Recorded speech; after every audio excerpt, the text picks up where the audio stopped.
Well, I guess kind of what I'd like to do is to review over the things that we talked about. And talking about, I guess, is part of what this process was and was designed for. We started off by saying that language is one of those things that makes human beings unique. I think language is one of those things that allows us to be creative, and also, I think, as some of you found, language can be limiting as well. Our question is, what are the structures of language that can limit us or that can empower us? I don't think that language is just words. I think that language is its own form of reality. And I think that some of the things you experienced also tend to confirm that. In The Structure of Magic, Volume 1, Grinder and Bandler said that the language was a model of the world. Not just a way of describing a model, but in and of itself, it can become a model of the world. And I think in the same way that a set of words can have a reality that is powerful enough to influence you, even though it doesn't fit with what you see or what you feel, is a statement to that fact. And that language, since it's in a way... Oh, is it not on? Yeah, it's on. Oh, there it is. Sorry. Language, in a way... Thank you. Sorry. Since it is the most evolutionary recent, is also in some ways the part of our experience that we least understand.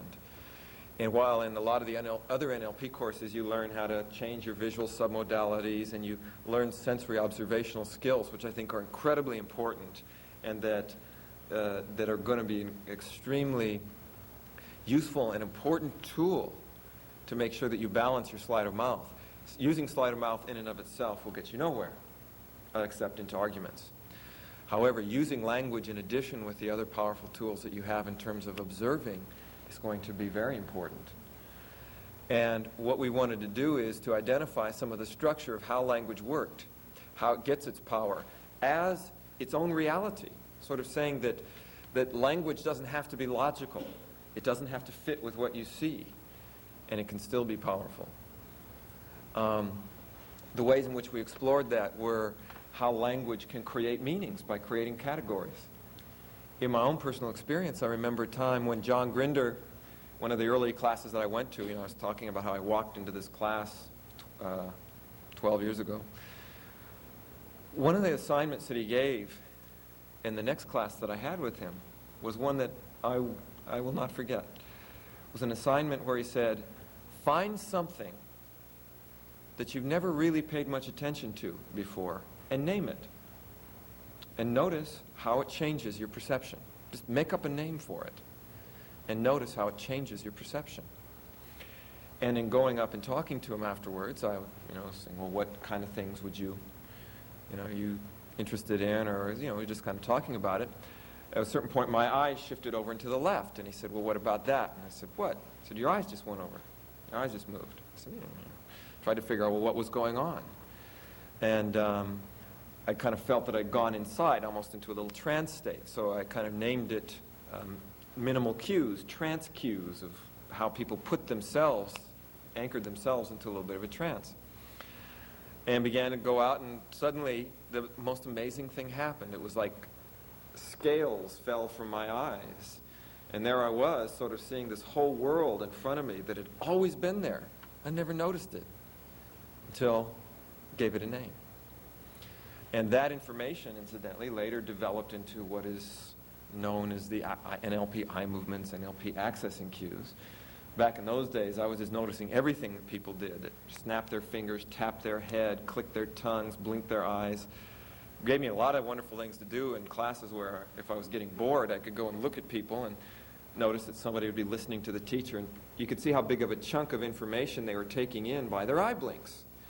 So the person would be sitting there and the guy would be talking, chunk, chunk, and the teacher would make a mistake or stumble upon a word and the person would go, chunk, chunk.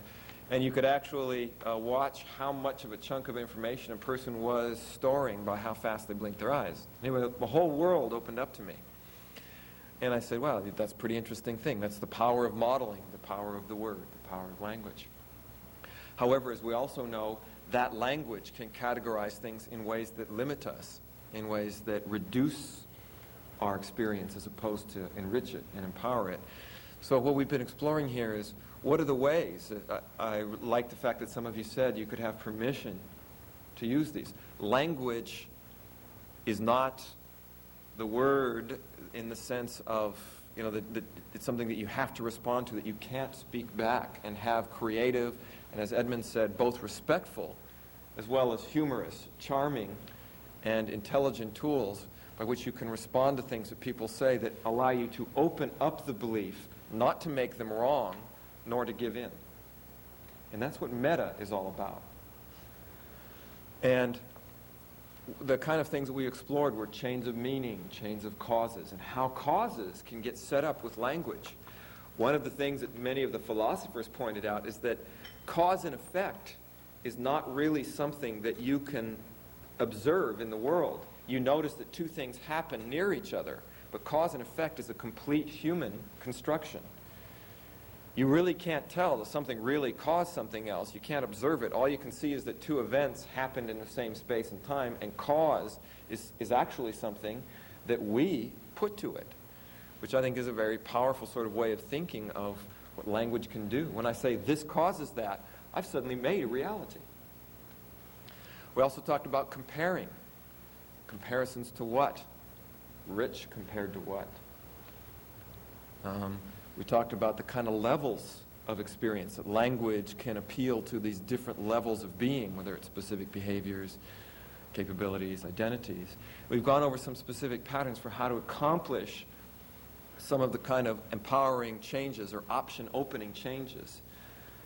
The fact that a number of you mentioned humor, I think, is good, because humor is a state that occurs when suddenly you learn something. One of the most fascinating things I remember about watching Moshe Feldenkrais's work was that he pointed out that when people really learned something, like if I remember seeing a video where he was working with a child, this is the interesting thing about beliefs, who had cerebral palsy, and his legs were being pulled together, like, they rubbed together, and he couldn't walk very well. 3 different surgeons had told the parents that the only way to deal with that, the only way for him to walk without damaging his legs, would be to cut the adductor muscles on his legs, which would then make them, of course, they would atrophy and become useless. So he would lose something. Within 20 minutes, confusion of the same logical type, actually. Feldenkrais had this young man walking with his legs open, just by touching and moving and kind of doing a kinesthetic sleight of mouth, I would call it. And one of the things that happened, there was a certain point when all of a sudden that child started laughing. And you knew that he'd suddenly figured something out that he didn't know. And Feldenkrais said, that's right, you should laugh when you learn something important. That's the state that you want to attach to it. And I think in a way, humor and the whole idea of beliefs fitting in with humor and moving around there is something that's really important. So we learned some things about going to consequences, intentions, applying to self, metaframes, the various kinds of places that you can go to respond or frame a belief. Now, in doing this kind of work, I have a little metaphor I'd like to kind of give you at the end of this program. I have a couple of things I'd like to say, but first one is a metaphor about a young fellow who was learning drafting. And he went to study drafting, and he had this drafting was something that was really important to him, because he felt that drafting was one of those things that was kind of an expression of what was really fully creative in people. For example, you took something that was a dream, a complete idea in somebody's mind, had no physical existence whatsoever, and you represented it. You made a map out of it. And from that map, somebody could actually take that and make and manifest that thing in the world. And I believe all map-making functions are that way. So as an aside here, I believe that NLP is not a bunch of techniques for communication. NLP is tools for dreamers. NLP is tools that allow you to take things that are just conceptions and forge them into a map that allows you to manifest them physically in the world. That's what creativity and genius is all about, in my opinion. And this young fellow was able, he got that, and he really was, he had so many dreams that he wanted to manifest in terms of the kind of things that he saw in his mind. And so he went and he learned in this class, and he learned all about things like how important it was, if you're going to build a house, to have a good map. The map needed to represent things not only in the small details, but it needed to represent the whole picture. That you needed to be able to look at that house from the front and the top and the side and without the roof on it and see the schematics. That there was a whole lot of ways which to look at this particular thing in order to manifest it, to make it real. You couldn't just look at it from one point of view and have somebody build it. That reality was representing things from a lot of different perspectives. He also learned that once you have the map, you need to have a good construction crew. You can have the best plans in the world, but if you have an incompetent crew or people that are not trained, then there's going to be problems. He also learned that not only do you need a good construction crew and a good map, but you had to have good materials to work with. You could have a wonderful construction crew, people that were very capable. You could have a wonderful map, but if you use poor materials, that building would be weak, no matter how good the people were or the map was. And also, that the environment was important. If you, as the people in Los Angeles learned, you could build a wonderful building right on a fault line, and the world will find fault with your construction. And so he learned about all of these things, and he realized the relationships of how to put all of those things together to design. And all the different perspectives, the different issues, the different elements. And when it came at the end of that class, for him to take his final, he was so excited. He built the biggest dream that he had, and he wanted to really show his thing of so much that he learned. Problem was, when he sat down, class started, it was time for him to do the test. He kind of looked at the paper, and all these ideas came rushing in, the different perspectives, the environment, the crew, the materials, all the different things. These little chunks came shooting out at the same time, and he basically went blank. The teacher came by, and having noticed this person staring blankly at his paper for 5 minutes, said, can I help you? The young fellow tried to explain, I have all these ideas running. I do know the material. It's so important to me. I want to be able to express myself. Well, the teacher just kind of looked at him for a moment and said, well, went over to his paper, picked up his pencil, and drew a square in the middle of his paper. He said, what about that? The fellow said, well, you can't have a square. First of all, the idea for the building I had wasn't square. It had a couple of wings, and this was rounded, and this needed this kind of thing. And of course, you look at it from this angle, and of course, within a few moments, all of the information was beginning to pour out onto the paper. And I think that that's a very important principle to keep in mind for yourself. If you're going to work with beliefs, you're going to work with people. The goal is not to have all this information and try and manifest it. The goal is to have that all as a background, as a structure, and to take the simplest step possible at first. As Albert Einstein said, everything should be made as simple as possible, but not any simpler. And so you start with the most simplest possible maneuver, and people will let you know. If you have feedback, they'll let you know. It's one of the things you might want to use as you learn to apply these things.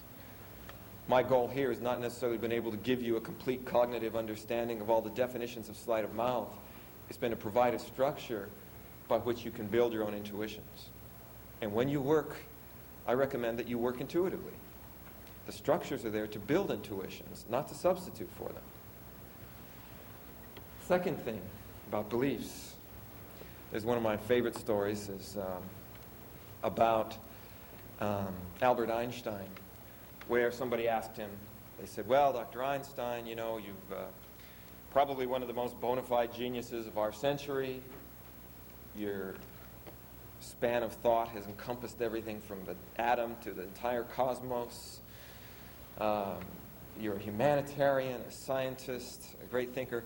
What is the most important question do you think is facing humanity today? And Einstein kind of looked off up into space for a moment, and then he looked down at the ground in front of him. Big chunks, little chunks, what can I say? And he looked back at the reporter and said, I think the most important question facing humanity is the universe a friendly place? That belief is the most important one to start from. If we believe that the universe is an unfriendly place, then we're going to use our knowledge, We're going to use our map-making abilities. We're going to use our technology to create tools that destroy and wall out that unfriendliness. If you believe that the universe is just a chaos, that it's neither friendly nor unfriendly, then you're a victim to the toss of the dice. There's no meaning. I mean, you're just kind of getting by, and you have a random existence. It doesn't matter what you do, what your tools are. If, on the other hand, you believe that the universe is a friendly place, then what you're going to find is that you'll be using your maps, your technologies, your knowledge to create tools for understanding that universe, because it's through understanding it, understanding the structure, that you will have safety and power. So believing that it's friendly doesn't mean you're automatically safe. You do need power. You do need to protect yourself. But if you believe it's friendly, understanding will come through protection. Protection will come through understanding, both. And I kind of, at the end of a program like this, I think it's sort of important. I have some of my own personal, kind of a personal thing that, and we talk about sleight of mouth and reality this and reality that. And I know in myself the idea of beliefs and the idea of having some of these levels to go to respond to is very important. Many of you know I work with beliefs in health. And a number of you know, either from seeing the tape or hearing me talk about it, that my mother had cancer, a recurrence of breast cancer about 5 years ago, and we had a very poor prognosis and all that, but was able to, basically, at this point today, she's in complete remission, and without the use of chemotherapy, drugs, or radiation, that kind of thing. And I think it was very powerful. It was sort of the start of what got me into thinking about beliefs, certainly in terms of beliefs in health, and some of the kind of things that we've explored here are those kinds of changes of perception. Another story that I haven't really told very much, but I think it's equally as important, is about my father. And we're kind of talking about parents. And about 2 years ago, my father suffered a major stroke. He'd been working on making a lot of changes in himself. He'd smoked for a number of years and quit smoking, was losing weight, was finally, he'd talk about being successful in business. He was a patent attorney. He'd always worked for other people and had just finished the most successful year of his life, and suddenly had a major stroke. And I found out about it and went to the hospital, and they didn't expect him to make it through the day. I mean, his whole right side of his body was completely paralyzed, blind. They didn't think that he was conscious. And we all got in there, and I tried all the various things, pacing and leading and using beliefs, and he survived the first day. And they thought it was a miracle. It's quite interesting. But the particular kind of issue that he had was when you have that big of a stroke, your body tries to heal it. And the paradox is that when it tries to heal it, it starts to swell. Swelling is a part of healing. The problem with your brain is that since it's inside of a nice bony box there that doesn't stretch, when you swell, your skin swells, but your brain, your skull doesn't do that. So it starts to push your brain down through, as you swells, pushes it down through your bottom part of your skull, which makes all kinds of terrible things happen. Your body doesn't regulate right anymore and all kinds of things. Anyway, to make an interesting but long story short, after 4 or 5 days of being up all night, trying everything I could think of, and working, there came a point where we wanted to be able to get some kind of a sign from my father that he was conscious, because they kept kind of saying, well, he's not paying any attention. An interesting thing happened. All of a sudden, in asking him, my sister and my mother and I were there, all of a sudden he reached out with his left hand, because he couldn't, his right side was completely paralyzed, and he had some movement in his left, and he grabbed me behind the head and pulled me down to his ear, pulled my ear down to his mouth, and he said something. I thought it was hi. In retrospect, it might have been bye. I don't know. But then, in the situation where, this was a man that was, my father was a big man. He wasn't like me in the stature, in the sense he was a barrel-chested person, a huge person. Here he was, his bodily functions were so impaired he couldn't urinate on his own. He was blind, supposedly unconscious. Began to feel around with his left hand and he grabbed my sister's hand. He couldn't see. I mean, completely, his body is just a shell. And he put that on top of his hand. And then he reached around and he grabbed my mother's hand. And he put that on top of her hand. He grabbed my hand and he put that on top of his. And he put his on top of all of them. And that was basically the last conscious act that he had before his brain died, basically.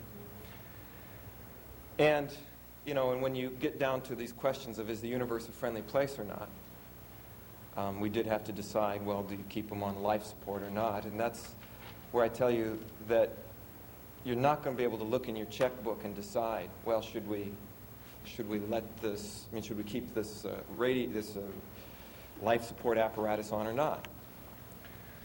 You're not going to be able to look to somebody's accessing cues or representational systems. There's only one place you're going to go, and that's going to be to what you believe about the world. And this is where you find that those questions about is the universe a friendly place is something that's not just sleight of mouth. It's something that is going to resonate all through you and through the universe, if you want to speak that way. And we did decide to take the apparatus off, and they were afraid that maybe he would keep living, kind of thing. However, he died quite peacefully. And when I think about it, and I think about, and beliefs in health and all of this stuff, what you wonder, okay, is the universe a friendly place? Is this a tragedy? What is this?